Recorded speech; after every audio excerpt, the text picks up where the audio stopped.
سورہ بنی اسرائیل کے سٹارٹ میں اللہ تعالیٰ فرماتا ہے اعوذ باللہ من الشیطان الرجیم بسم اللہ الرحمن الرحیم سبحان الذی اسری بعبدہ لیلا من المسجد الحرام الی المسجد الاقصی الذی بارکنا حولہ لنوریہ من آیاتنا.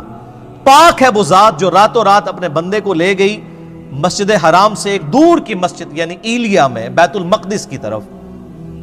مسجد اقصی تو حضرت عمر کے زمانے میں وہاں بنی ہے، یہاں اقصی سے مراد ہے دور کی مسجد. نبی علیہ السلام کے زمانے میں بخاری مسلم میں آتا ہے اسے بیت المقدس مسجد ایلیا کہا جاتا تھا، یروشلم میں ہے جو. سیر کروائی الذی بارکنا حولہ، وہ جگہ ہے جہاں کے ارد گرد کے ماحول کو اللہ نے بابرکت بنایا ہے. وہ کیا بابرکت ہے؟ 4000 نبیوں کی قبریں ہیں وہاں پہ. لِنُرِيَهُ مِنْ آیَاتِنَا، تاکہ اللہ تعالیٰ اپنی قدرت کی بڑی بڑی نشانیاں اپنے محبوب کو دکھائے صلی اللہ علیہ وآلہ وسلم. اِنَّهُ هُوَ السَّمِيعُ الْبَصِيرُ، بے شک اللہ تعالیٰ سننے والا دیکھنے والا ہے. یہ جو قدرت کی بڑی بڑی نشانیاں دکھائی ہیں نا، ان میں سے ایک نشانی راستے میں یہ بھی دکھائے گی الاسراء والمعراج میں.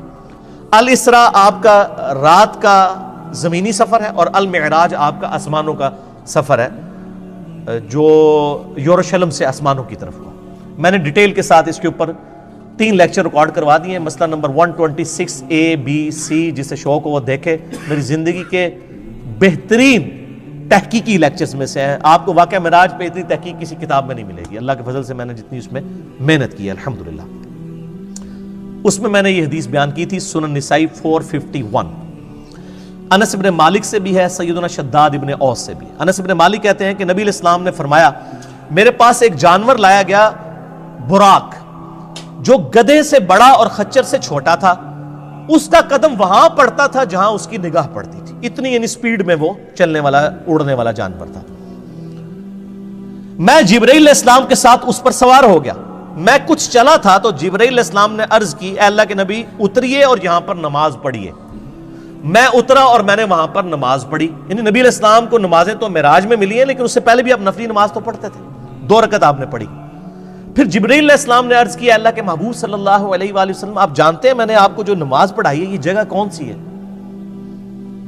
پھر خود ہی فرمانے لگے، عرض کرنے لگے اے اللہ کے محبوب یہ طیبہ ہے، مدینہ شریف، جو ان قریب آپ کی ہجرت گاہ بنے گا. یعنی ہجرت سے پہلے واقعہ معراج ہوا ہے. نبی اسلام کو پہلے اللہ نے دکھا دیا کہ آپ نے الٹیمیٹلی یہاں پہ آنا ہے.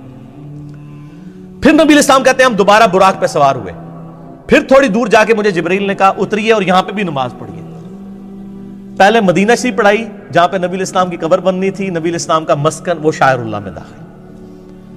میں نماز پڑھ کے فارغ ہوا تو پوچھا، جبرائیل نے کہا اللہ کے رسول آپ کو پتہ ہے یہ جگہ کون سی ہے؟ تو پھر خود ہی اس نے عرض کی کہ یہ طور سینا ہے جہاں پہ موسیٰ علیہ السلام سے اللہ نے کلام کیا تھا. یعنی موسیٰ علیہ السلام کی جگہ شاعر اللہ.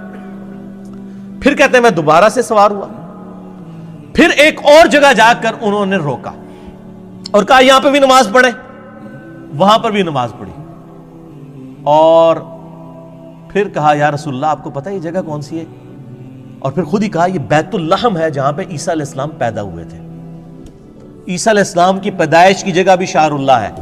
تو میرے نبی علیہ السلام کی قبر مبارک شاعر اللہ نہیں ہے؟ نبی علیہ السلام کی نماز پڑھنے کی جگہ شاعر اللہ نہیں ہے؟ اگر وَاتَّخِذُوا مِن مَّقَامِ إِبْرَاهِيمَ مُصَلَّى شاعر اللہ میں. تو پھر نبی علیہ السلام کہتے ہیں کہ میں نے وہاں پہ بھی جب نماز پڑھی پھر میں بیت المقدس میں گیا. وہاں پہ اللہ نے میرے لیے تمام نبیوں کو پہلے ہی جمع فرمایا ہوا تھا.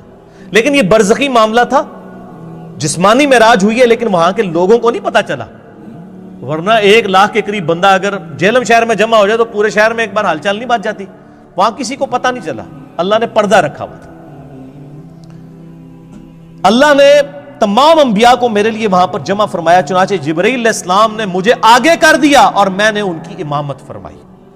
یہ ایک ڈکلیئرڈ تھا اللہ کی طرف سے، ایک سمبل تھا کہ امام الانبیاء ہیں ہمارے محبوب صلی اللہ علیہ وآلہ وسلم.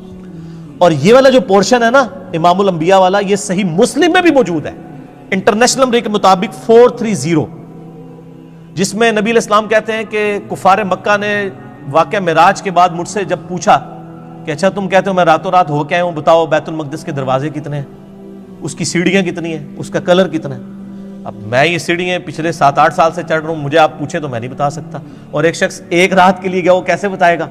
حضور کہتے ہیں میں اتنا پریشان ہوا کہ اعلان نبوت کے بعد کبھی اتنا پریشان نہیں ہوا تھا کہ میں ان کے سوالوں کے جواب نہیں دے سکوں گا. تو اللہ تعالیٰ نے بیت المقدس اٹھا کے میرے سامنے کر دیا. مدینہ شریف سے بیت المقدس نظر آ رہا ہے. وہ جو مجھ سے پوچھتے تھے میں دیکھ کے بتا رہا تھا. اس سے پتہ چلا کہ نبی علیہ السلام کو علم غیب نہیں تھا, بلکہ اللہ تعالیٰ غیبی خبریں عطا فرماتا تھا, اور اس ایک خاص موقع پر وہ غیبی چیز دکھا دیتا تھا. یہ صحیح مسلم 430 انٹرنیشنل نمبر کے مطابق. اس میں یہ آتا ہے کہ میں جب معراج میں بیت المقدس میں پہنچا اور تمام نبیوں کو میرے لیے وہاں پر جمع کیا گیا, تو مجھے جبرائیل نے کہا آپ ان کی امامت کروائیں. صحیح مسلم 430. تو میں نے ان کی امامت کروائی, اور بڑے رکت انگیز الفاظ ہیں. حضور کہتے ہیں میں نماز پڑھ کے جب فارغ ہوا تو جبرائیل علیہ السلام نے مجھے کہا یا رسول اللہ صلی اللہ علیہ وآلہ وسلم, آپ کے پیچھے داروغہ جہنم سیدنا مالک علیہ السلام کھڑے ہوئے ہیں, جن کا نام سورہ الزخرف کی آیت نمبر 77 میں آیا. داروغہ جہنم, داروغہ جنت ہے رضوان, اور داروغہ جہنم مالک. آپ کے پیچھے مالک کھڑے ہیں داروغہ جہنم, تو اے اللہ کے محبوب آپ ان کو سلام کیجئے. نبی علیہ السلام کہتے ہیں میں مڑ کے جب سلام کرنے لگا تو اس نے پہلے ہی مجھے کہہ دیا السلام علیکم, یعنی اس نے نبی علیہ السلام کو پروٹوکول دیا. پھر نبی علیہ السلام نے وعلیکم السلام کہا. یعنی اس کائنات میں جتنے فرشتے ہیں, جتنے انبیاء ہیں, وہ نبی علیہ السلام کا احترام کرتے ہیں. یعنی داروغہ مالک نے یہ انتظار نہیں کیا کہ حضور میری طرف متوجہ ہو کے مجھے سلام میں پہل کریں. جیسے ہی حضور مڑے ان کا السلام علیکم یا رسول اللہ صلی اللہ علیہ وآلہ وسلم. سبحان ربک رب العزت عما یصفون وسلام علی المرسلین والحمد للہ رب العالمین. صلوا علی الحبیب اللہم صلی علی محمد وعلی آل محمد کما صلیت علی ابراہیم وعلی آل ابراہیم انک حمید مجید. اللہم بارک علی محمد وعلی آل محمد کما بارکت علی ابراہیم وعلی آل ابراہیم انک حمید مجید. اچھا, یہ حکمت کیا تھی نبیوں کو وہاں جمع کرنے میں؟ یہ بھی ٹروتھ میں ریویل معراج والے لیکچر میں نے کیا, میں آج بھی کر دیتا ہوں. سورہ آل عمران کی آیت نمبر ہے 81. اعوذ باللہ من الشیطان الرجیم, بسم اللہ الرحمن الرحیم. وَإِذْ أَخَذَ اللَّهُ مِيثَاقَ النَّبِيِّينَ, اور وہ وقت یاد کرو جب اللہ نے تمام نبیوں سے, ان کی روحوں سے یہ عہد لیا تھا. لَمَا آتَيْتُكُمْ مِنْ كِتَابٍ وَحِكْمَةٍ, جب میں تمہیں کتاب اور حکمت دے کر بھیجوں. ثُمَّ جَاءَكُمْ رَسُولٌ مُصَدِّقٌ لِمَا مَعَكُمْ, اور تم پیغمبر ہو اور تمہاری پیغمبری کے دوران کوئی اور رسول آ جائے جو تمہاری تصدیق کرے. لَتُؤْمِنُنَّ بِهِ وَلَتَنْصُرُنَّ, تو تم پر یہ لازم ہے کہ تم نے اس کی بھی تصدیق کرنی ہے اور اس کی مدد بھی کرنی ہے. جیسا کہ حضرت یحییٰ علیہ السلام نے حضرت عیسیٰ علیہ السلام کی تصدیق کر دی, دونوں ایک زمانے میں. ٹھیک ہو گیا؟ تو اسی طریقے سے اللہ تعالیٰ فرما رہا ہے جو کوئی بھی پیغمبر ہے, اور اسی کا کلائمیکس یہ ہے کہ اگر میرے نبی آ جائیں صلی اللہ علیہ وآلہ وسلم تو تم تمام نبیوں نے ان کی تصدیق کرنی ہے. اب بڑے سخت الفاظ ہیں. قال اقررتم, اے نبیوں کیا اقرار کرتے ہو, واخذتم علی ذالکم اسری, اور اس پہ میرا یہ بھاری ذمہ اٹھاتے ہو کہ جب نبی علیہ السلام تمہاری زندگی میں آ جائیں تو تم نے ان کی مدد بھی کرنی ہے اور ان پہ ایمان بھی لانا ہے. اللہ اکبر.